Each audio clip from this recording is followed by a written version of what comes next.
भगवत प्रेमी संतों, परमात्मा का गुणगान युग युगांतर से होता आ रहा।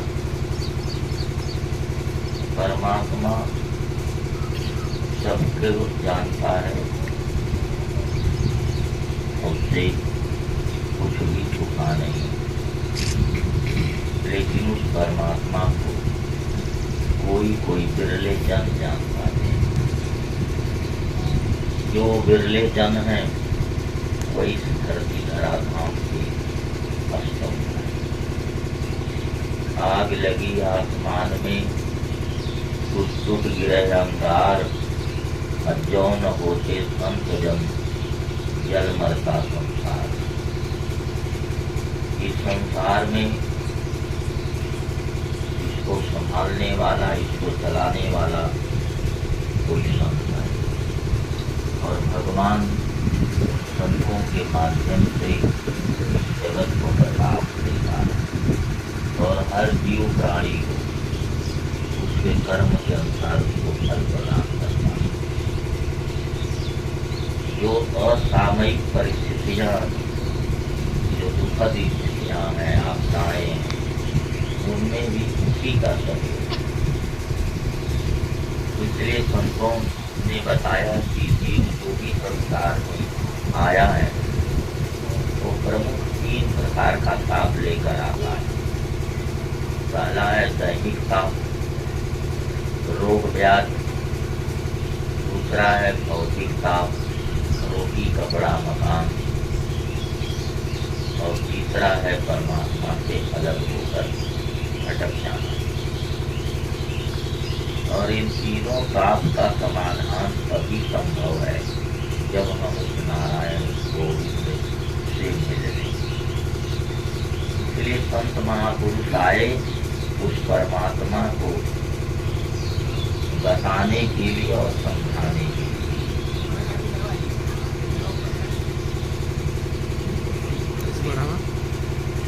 जैसे जैसे हम उस परमात्मा की स्तुति करते हैं, प्रार्थना, वैसे वैसे परमात्मा हमारे ऊपर विशेष कृपा करता है, जिससे हमारा दैनिक ताप, भौतिक ताप और दैविक ताप, ये तीनों का समाधान होता है।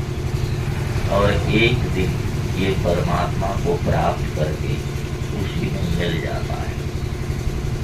फिर उसके जीवन का रहना, आना जाना, ये सब बातें भूल जाती। अब वो जीव नहीं रह जाता, वो शिव हो जाता है, परमात्मा। लोगों के कल्याण उद्धार का मार्ग प्रशस्त हो जाता है। वो मार्ग में प्रकाश कर देता है कि ये जीवन हमको मिला है मालिक को प्राप्त करने के लिए।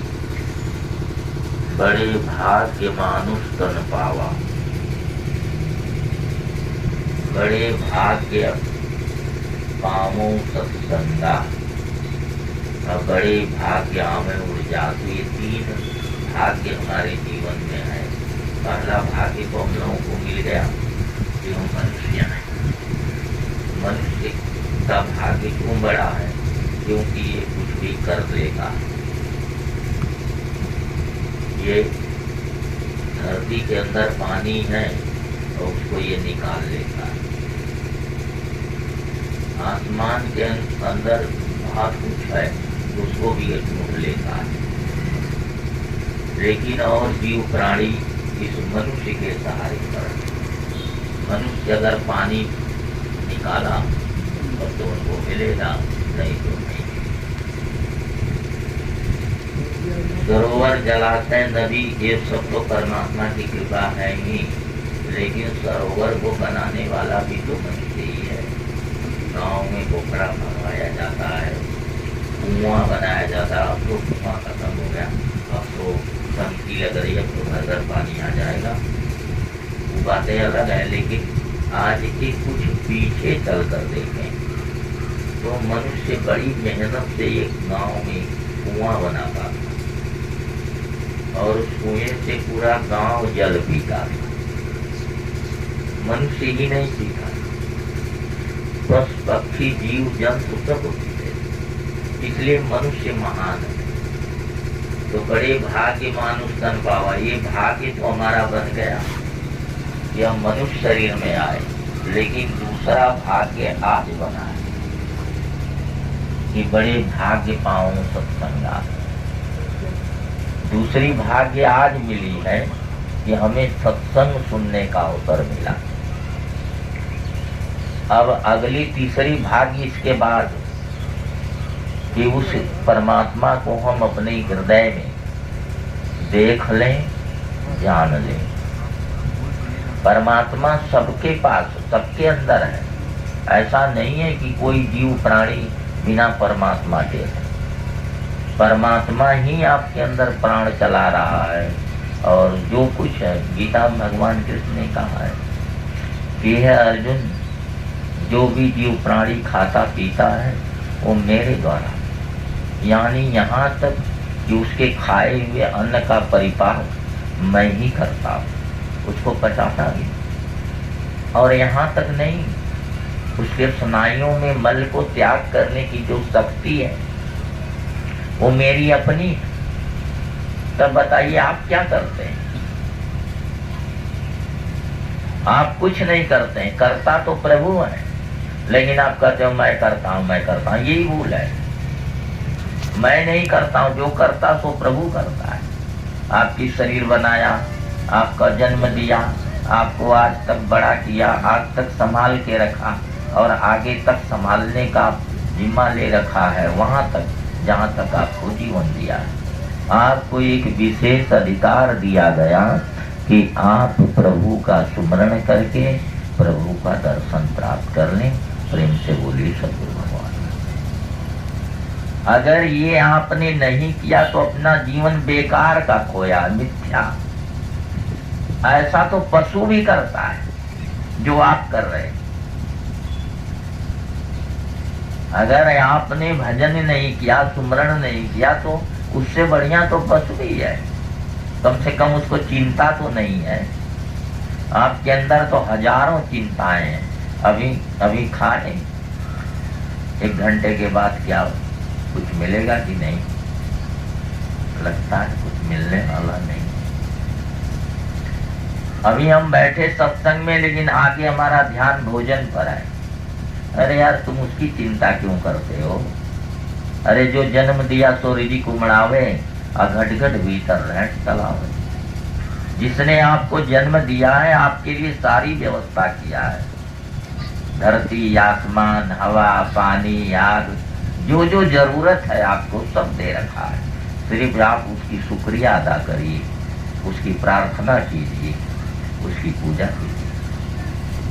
अगर आप थोड़ा सा समय देते हैं, मैं ये नहीं कहता हूं कि आप रात दिन वही करिए, आप थोड़ी सी समय निकालिए कि हे प्रभु, जो भी हमारे द्वारा टूटी फूटी प्रार्थना है आप तक पहुँचे, और आप दया निधान है, कृपा निधान है, तारणहार है, समर्थवान है। हे प्रभु, अपनी सामर्थ्य से हमारे ऊपर कृपा कीजिए और हमारी मुक्ति प्रदान कीजिए। प्रेम से बोली सद्गुरु भगवान। इस संसार में किसी को रहना नहीं, राजा रंग फकीर जो आए सबको जाना है।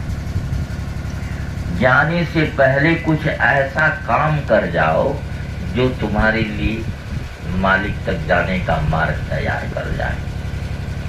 तो वो है सिर्फ भजन, भक्ति, प्रार्थना, पूजा। जैसे भी हो, परमात्मा की पूजा करने का रास्ता अनेकों। आपको जो रास्ता, जो मार्ग अच्छा लगता हो वो आप पकड़ लीजिए, आप जरूर वहां पहुंचेंगे। समझ रहे हैं? और आपको पहुंचाने वाला संत, सद्गुरु जरूर मिलेंगे। लेकिन आपके अंदर भाव होगा, भक्ति होगी, तब ये काम पूरा होने वाला है, अन्यथा होने वाला नहीं। और सरकार लोग तो हमेशा जीवों को जगाने के लिए आए। ये सोया हुआ है, ये भूला हुआ है। इसकी भूल क्या है? ये घर में, कुटुंब में, परिवार में, धन में, दौलत में, इसी में अधुराया पड़ा हुआ है। वो कहते हैं कि ये सब तुमको मालिक ने पहले से दे रखा है, तुम झूठों इसकी चिंता करते हो। जितना तुम्हारा है तुमको छोड़ के कहीं जाने वाला नहीं है। जितना तुम्हारा जीवन है वो तुमको मिलेगा, और जो जीवन तुम्हारा नहीं हो तुमको नहीं मिलेगा। प्रेम से बोली सको। नहीं तो ऐसे हर आदमी, कोई चाहता है मरना, कोई चाहता है मरना, नहीं मरना चाहता है। क्यों? क्योंकि उतना ही जीवन था। लास्ट में यही आदमी कहता है भाई भगवान को जो मंजूर था वो हुआ। जब आप अंत में भगवान को मंजूर करते हो तो आप भगवान की मंजूरी स्वीकार कर लीजिए कि ये भगवान का दिया हुआ तन है, भगवान का दिया हुआ घर है, भगवान का दिया हुआ ये समय है, इसलिए हम 8 पर 32 घड़ी समय परमात्मा में लगाएं।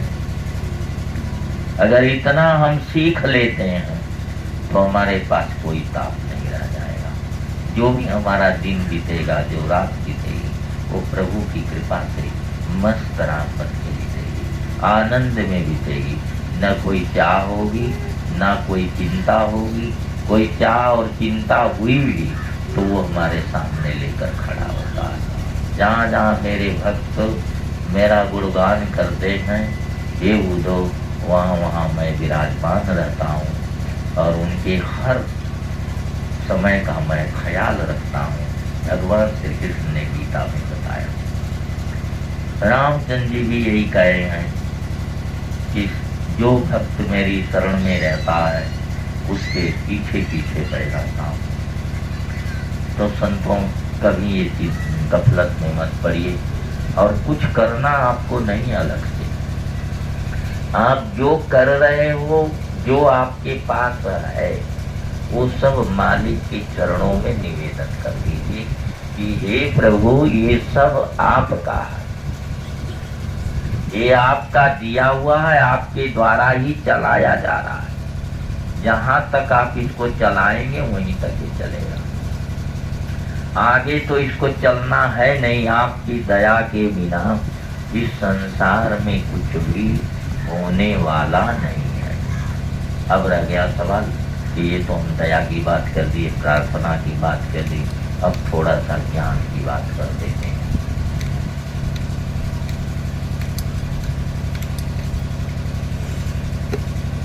ज्ञान आपको तभी होगा जब आप गुरु की सानिध्य में जाएंगे। ईखा बिन सतगुरु कृपा को न पावे, और आत्म राम प्रगट रहे को न देखो। हर शरीर जो भी संसार में जीव प्राणी है, उसके चलने का पावर आत्मा राम है। समझ रहे? और वो सब में है, लेकिन उसको कौन देखता है? जिन्हें सद्गुरु की प्राप्ति होती है।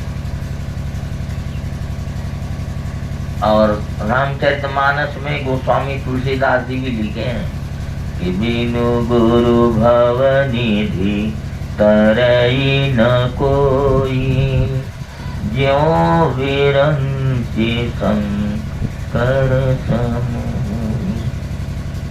बिना गुरु के इस भवसागर से पार होना बहुत मुश्किल है। बिना गुरु के भवसागर आप पार नहीं हो सकते।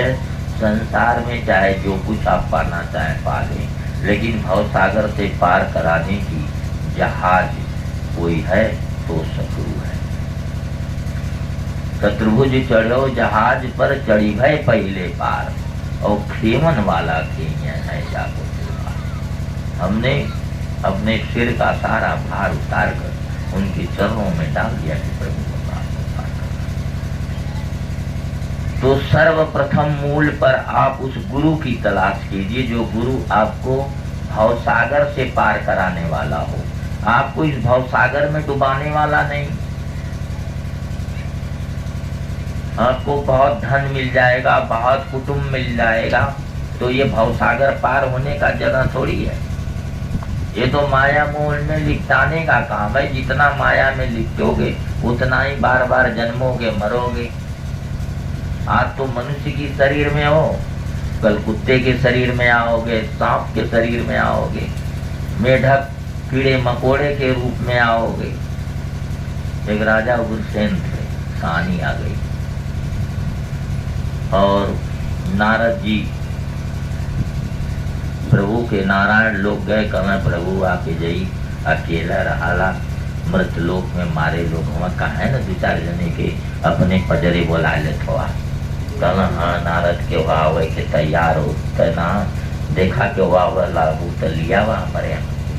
तो उनके दिमाग में आए कि राजा उग्रसेन अब उनका चौथा पद चलता है, अब एक काम करी कि नहीं कि कहीं की चलता ना, अब तो बहुत ही राजपाट कर लेला, बड़ा भोग विलास कर लेला, ऐसा राम की बोलत ना बढ़िया यार, पता नहीं कैसा नहीं बोलत है कि अवजिया सौंदर्य कतो लगौले हुआ।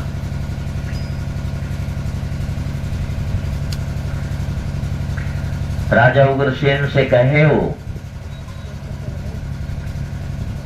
कि अरे राजन चलिए नारायण लोक, अब यहाँ कब तक रहेंगे, बड़ा भोग विलास है सारा आपने कर लिया। कहा हाँ वो चले को मन तबाह, लेकिन अभी लड़कवा तनिया बहुत हुए और राजपाट के काम संभाल ना पाई, अभी रहल चाहती। कुछ दिन के बाद आए नारद जी घूमते तो उनका काम खत्म हो गया था, मर गए। तो मर गए तो कहाँ गए, अब वो राजमहल के खजाने में नाग बन के पैदा हुई।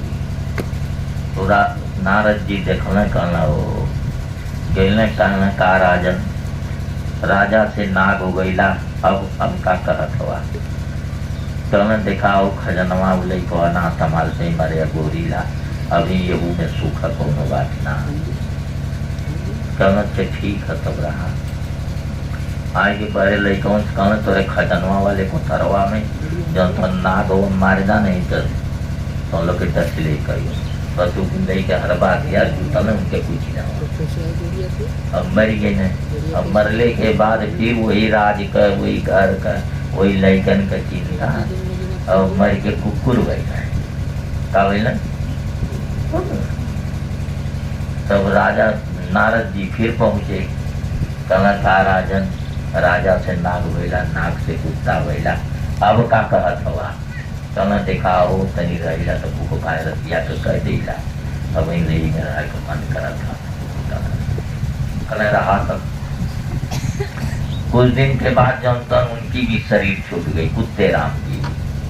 अब कुत्ते से शरीर छूट गई तो अब कहाँ गए, और राज की आसक्ति छूटी नहीं, कुटुंब की आसक्ति छूटी नहीं, उसी में मन लगा रहा। अंतमति सो गति, अंतिम मरने के समय जो विचार होगा, मति होगी, वहीं आपका जन्म होगा। तो राजा का मन राज से हटता नहीं था, इसीलिए उसी राजमहल में सांप बन के पैदा हुए, कुत्ता बन के पैदा हुए। अब कुत्ते की शरीर छूट गई तो अब कहाँ गए, अब वो गए नाली में। जो राजमहल से नाली निकलती थी उसमें मेढक बन के पैदा हुए। नारद जी वहां जाते हैं, कहना अरे राजन अरे कहाँ से कहाँ आ गेला, अब तो चलता। कहना कि तुमके दूसर क्यों ना मिलत है, हमारे पीछे पड़ गलवा, हमें कतो न जाए क्या, हमें यही जब मजा। ये संसार का जीव इस संसार में मजा लेना चाहता, और सद्गुरु आता है संसार से बाहर करने के लिए, वो सब आपका छीन लेगा। साहब ने कहा है कि हे प्रभु जो मेरी भक्ति करता है उसके सारे धन धीरे धीरे छीन लेता हूँ। इतना ही नहीं, उसके स्वजन संबंधी उसके दुखों की परवाह न करते हुए उसे बहिष्कृत और तिरस्कृत कर देते हैं। ये उदो जब इस अपमान को भी सह लेता है तो उस भक्त को मैं अपना परम सुख यानी अपना परम धाम प्रदान करता हूँ। और यहाँ जब छिनाए लगी तब लगभा पराए। अरे धोबी के पास जाओगे ना, कपड़ा दोगे तो उसको पाट लगाएगा, पीटेगा, फट जाए चाहे रहे। मैल छुड़ानी है तो एक बार अपने बचपन की कहानी तो एक शर्ट था, तनी गंदा हो गया था। तो हमने सोचा कि जरा धोबी के हाथ दे देंगे तो तनी साफ हो जाएगा, बारात करने लायक हो जाएगा और तनी प्रेस व्रेस कर देगा। धोबी को दे आया और वो बेचारा ऐसा साफ किया कि यार पपुरा घसका दल, यार पीछे घसका दल। कल कि भाई तो पुरान रही फाट गया तरीबियो बरतिया जब तक कम से कम मैल रहो तो क्यों कर फटा ना ना हम साला बारात छूट गई, बारात छूट गई।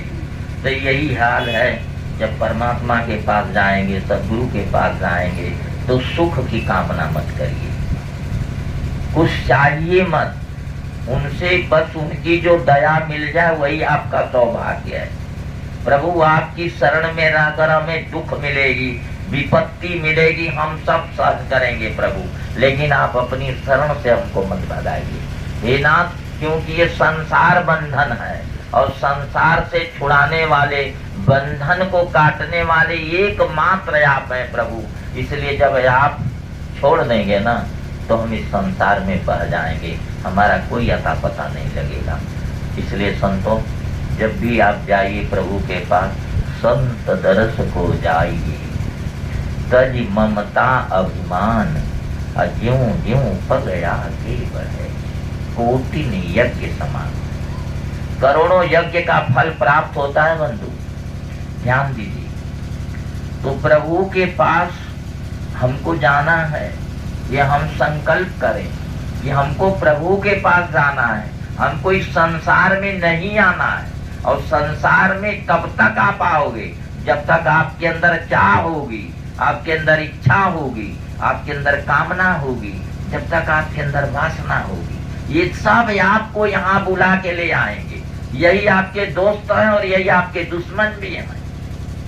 जीवन पर ये दोस्ती करते हैं और मरने के बाद दुश्मनी करते हैं, ले आके आपको मेढक में, सांप में, छिपकली में, बिच्छू में, कीड़े में, मकोड़े में, घोड़ा में, हाथी में, चींटी में ले जाके डाल देंगे, जाके वहाँ रौरवा नरक भोगना शुरू करोगे।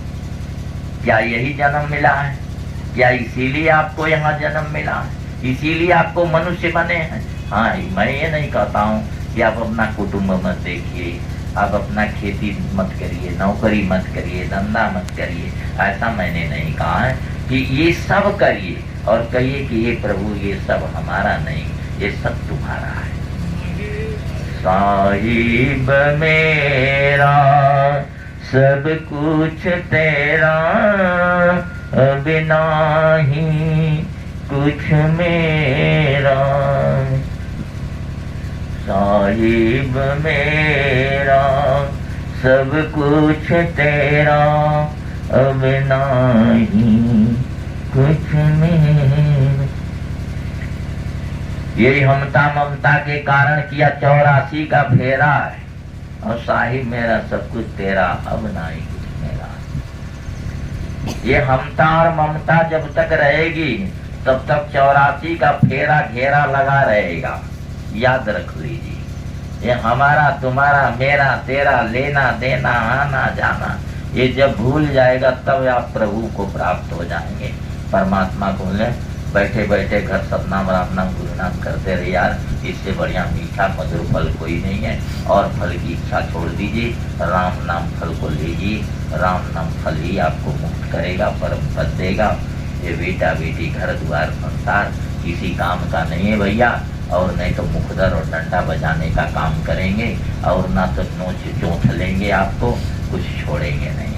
हमार माई मरिए कब बुझा पहले रहा है तो कहेंगे बुझावा निकाल रहा है, आखिर निकल ही कोई। हम कहें का बात करत है यार, माई दियत रह पहले रह साला मोले पर यो निकाले कोई, तो कुल निकालत रहा है, उन्हन से ना निकल आए तो कहीं ना निकलत, हम कहीं ऐसे थोड़ा ही निकल यार। अब गैनी होके निकाले भाग बड़ा करे जाबत फल, कल आज हमार माई मरी थी और घर तुझा हम निकालत नहीं बतावा। तो चला ठीक है तो निकाल गया। तो जब माई हमारे मरी तब ओके जो ओके साड़ी आई मथुरा से। ये तो इतनी बड़ी भाग्य थी। जौने दिन शरीर छोड़े हमारे माई वही दिन ओके साड़ी जो मथुरा से आई। तब लेके आई ना कुल मथुरा वाले तो कहना कि बाबा ये साड़ी माता जी को ले जाए थी। मैं बोला अरे भैया बड़ी दया कही डालो वाला हमारे माई मथुरा वाली साड़ी पहले से जारी आज। तो वो बढ़ा के ले गए पसंदवा पर तो कुछ देखना है वो बड़े पारखी होना। तो कहना कि हाई साड़ी हम ले लेते कहीं तो हाई खा के पैसा ले ले, लेकिन अब ले तो कुछ अवै निकल अभी सड़िया मत लेवा ये पैर के जाए दे मेरे माई के पर हाथ को जोड़ती होके पैसा दे दी। आपके सर का कफन भी उतार लिया जाएगा, आपके साथ कुछ जाएगा नहीं। आप जिसके लिए परेशान हो उसमें से कुछ भी आपका नहीं है। आपके पास अगर है तो वो मालिक का नाम है, अगर वो नाम आपको नहीं मिला तो आपने कुछ नहीं पाया। वो नाम लेने के लिए आप किसी संत सदगुरु के पास जाइए, आपको पकड़ करके नाम बताएगा और कहेगा बेटा इसी नाम का सुमरण करो। खाओ तो नाम लो, सो तो नाम लो, जागो तो नाम लो, चलो तो नाम लो, खेती करो तो नाम लो, नौकरी करो तो नाम लो, गाओ बजाओ नाम लो, हाट पर 32 गरी गाओ बजाओ नाम लो। प्रेम से बोलिए सदगुरु भगवान की जय। अगर आपके पास नाम है तो आप भव सागर से पार। सर्टिफिकेट है भाई, ट्रेन में जाइबा तो टिकट लगा ला ना। अगर आप टिकट ना दिखेबा तो के टीटी पकड़ के भरन कह दे। तो ये नाम आपका टिकट वीजा है, ये आपके पास होगा। जैसे ही जमदूत आएंगे आप उनको दिखाएंगे कि है देख हम टिकट वाला हैं। कहीं अरे यार तो टिकट वाला है, चलो एकर परमानेंट सफरनामा तैयार है, वो छोड़ के चले जाएंगे। जमदूत आपके पास नहीं आएंगे, राम खुद आपके अंदर से कहेगा कि बेटा अब तेरा टाइम हो गया है, अब तू चल मालिक के घर। अपनी मौत को आप जान लेंगे और शायद बंदगी करते हुए आप अपने मालिक घर जाएंगे। इतनी बात याद रखिए, ये नाम जरूर ले लीजिए। और नाम देगा कोई सदगुरु, बिना सदगुरु के नाम मिलने वाला नहीं है। इसलिए हमको सदगुरु के पास जाना है। प्रयास कीजिए सदगुरु कुछ ले, उस सदगुरु के पास मत जाइए जो आपसे कुछ चाहता हो। शिष्य ऐसा चाहिए गुरु को सब कुछ दे, और गुरु ऐसा चाहिए शिष्य का कछु ना ले। ऐसा गुरु तलाश कीजिए जो आपका कुछ न ले, आप सब कुछ दे दीजिए लेकिन वो आपका कुछ नहीं लेगा। अगर वो लेता है तो गुरु नहीं हो सकता है, याद रखिएगा। हाँ, एक प्रेम भाव है भाई, वो प्रेम तो लेवा ही करेगा साहेब सपना। तो संतों जीवन का सबसे बड़ा सूत्र है। आज के बाबा लोग व्यापार और बाजार चलाते हैं। हम व्यापार बाजार की बात नहीं करते हैं बंधु, हम भी आप जैसे गृहस्थ हैं, आप लोगों के यहाँ ही पैदा हुए हैं। हाँ, ये है कि हमारे सदगुरु की कृपा है, जो आत्म दर्शन है वो उन्होंने कराया और दिखाया है, जिससे हमारा जीवन अनंत में जाके मिल चुका है। आप ये सोचते होंगे कि ये साधु लोग भी मरते हैं, साधु कभी मरता नहीं है बच्चों, पर्दा करता है सिर्फ। संत अजर अमर होते हैं, वो सिर्फ अपनी समाधि ले लेते हैं, दिखाएंगे, शरीर को पर्दा कर देंगे, बाद में समाधि में डालेंगे, निकल के जाएंगे बनारस घूमता हूँ, जाके उधर काश्मीर में घूमता हूँ, जाके कतो दुनिया के कोने में घूमता हूँ। संत अजर अमर होते हैं, कभी मरते नहीं है। उनका न कभी जन्म होता है न कभी मरण होता है। उस संसार में आते हैं, किसी माँ बाप को माध्यम बना के उनके पेट में आके बाहर आ जाते हैं, कुछ दिन अपने चोरी डकैती करते हैं, फिर पापा बन के फकीर बन के मस्त राम होकर के दुनिया को जगाते हैं। भीखा गुलाल भूला गोविंद पलटू यही है। कबीर साहब, नानक साहब, रविदास सब संत आए दुनिया में। खाली आदमी है संत नाम है, माताएं भी संत हुई, मीराबाई, सहजोबाई, दयाबाई, ऐसे तमाम संत आए जो दुनिया में जड़ता और अमरता को प्राप्त हुई। खाली बाबा लोग थोड़े हैं वहाँ, माता लोग भी हैं। ये भी याद रखिए, आप भी वही अधिकार रखते हैं, आपके अंदर भी वही परमात्मा विराजमान है जो पुरुष के अंदर विराजमान है। वही परमात्मा चीटी में, कीड़ी में, हाड़ी में, हाड़ा में सब में विराजमान है। आपको सिर्फ भगवान का नाम लेना है। मनुष्य शरीर में ही संभव है और दूसरे किसी शरीर में संभव नहीं है। इसलिए मनुष्य शरीर का बखान बार बार हर युगों में हुआ है और आप इस बात को याद रखिए। अब इतना ही बोलूंगा, प्रेम से बोलिए सतगुरु भगवान की जय। साहिब सतनाम। प्रेम से बोलिए सतगुरु बोला साहिब की, सतगुरु गुलाल साहिब की, सतगुरु विवेकानंद साहिब की, सब संतन की। साहिब सतनाम, साहिब सतनाम।